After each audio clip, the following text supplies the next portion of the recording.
This administration was never part of this process. It's been 2 years now, 2.5 years, of just being dispassionate and fixing the problem. Because if they do, people like me, I'm a media entrepreneur.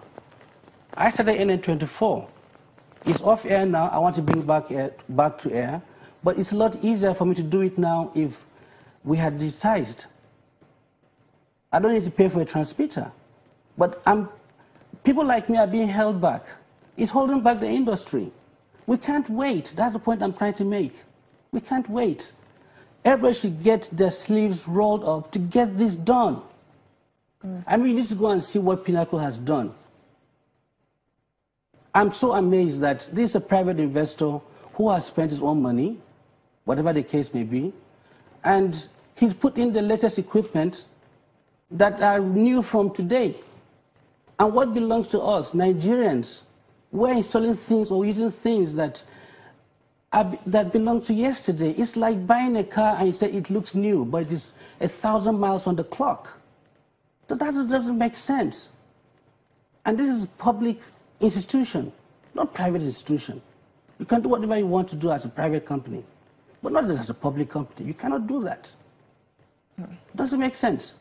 Why should that? I mean, how do you think Nigerians can show concern? Because, I mean, this is an extremely technical area, and it's definitely something that should concern us, because this is government money going into, you know, an area we've been told, oh, it's going to bring immense opportunities and it's going to open the doors of the media world even far broader. I mean, how do you think then that Nigerians can get involved to really know precisely what is happening when we're not even aware of what digitization means? Firstly, I think there must be so much effort to educate people about the new era of digital technology. We've done this successfully with telecommunications. In those days, you had to dial, right? But today, you just punch in. In those days, you had to carry a contact book, but today you have your contact list on your mobile phones.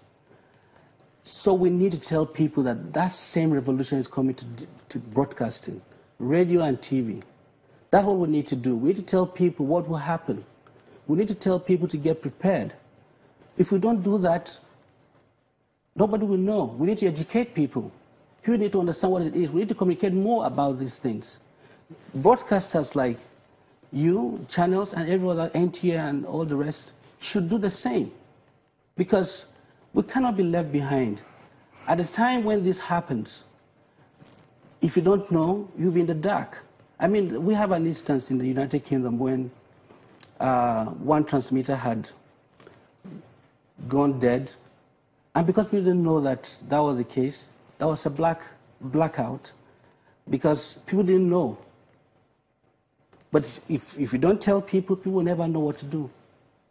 I know we asked Mr. Idachaba when he came here talking about digitization, and we talked about what was going to happen to transmitters that companies had bought.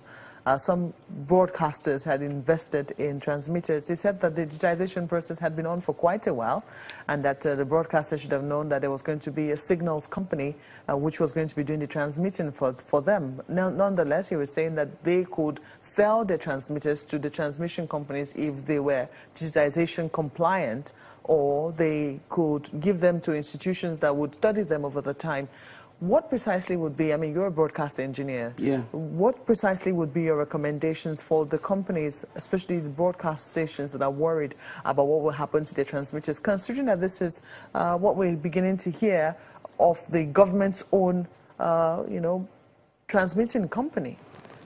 Well, firstly, I think there were gaps in the information to many broadcasters. And it's a pity that those who have made investment in buying new transmitters, I'm afraid if you're not digital and compliant to the specifications, you've lost your money.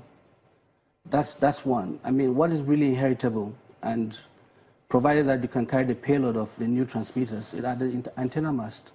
And if you have an adequate building infrastructure that can support the workflow, then you might be able to sell some of that space. But beyond that, you know, what is past was past. I mean, what's the point of teaching a child what a Walkman is or was when he has an iPhone in his hands? So passing on old equipment to provide education about the old, and we're in this 2017. It doesn't make sense. So what would you say? How should it be disposed of? Well, I mean, I don't know. To be That's honest. another e-waste we have to worry about. E-waste, I'm sorry, but you see, that is a problem you would have when you are talkingist about life. That's what we have witnessed all along in this country, where tokenism in every way of our lives. Because with adequate planning, we should have been able to do all these things. We should have been forward-thinking about these things. And Nigeria has done very well in broadcast engineering in the past.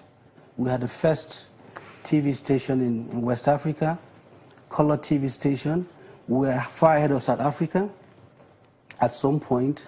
And by the turn of the millennium, 1999, year 2000, we were the first to have digital OB vans in preparation for the All-African Games and the World Cup.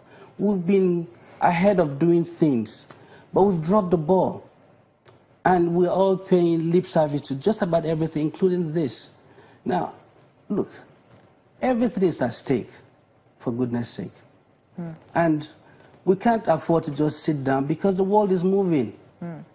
Well, so definitely something that we do hope that the authorities concerned will be looking towards and give it a second thorough look in terms of how the implementation is going on. But we have to thank you most kindly for coming on Sunrise Thanks today, for having me. Mr. Dara. Mr. Tony Dara is the founder of NN24 Television. Sunrise Daily will continue in just a moment. Please stay with us.